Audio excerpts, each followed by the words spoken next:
Want to know how to edit your profile in TaskRabbit? Well, no worries. In this video, I'm going to show you an easy step-by-step guide on how you can do it. It's super simple and under a minute, so let's get straight to it. Now, first things first, simply open up your TaskRabbit website. So you can just simply head towards TaskRabbit.com and then open up TaskRabbit, and it should look something like this right here. As you can see, its interface. So once you're done that, make sure you are logged in as well. So we have also created a video on how to log in, so make sure you watch it. So once you have logged in, it should be provided in this interface, and on the top right side it should be saying account right here, so you can just simply select it. So now once you have selected account, here you should be seeing various options like profile and once more, and right beside account you should be seeing edit. Just simply select that.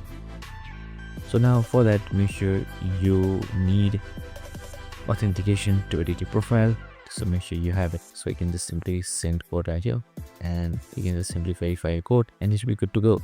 And that's it. I hope this video helped. If it did, make sure to like, subscribe, and tune in with us for more of these videos. Have a good day and see you in the next one.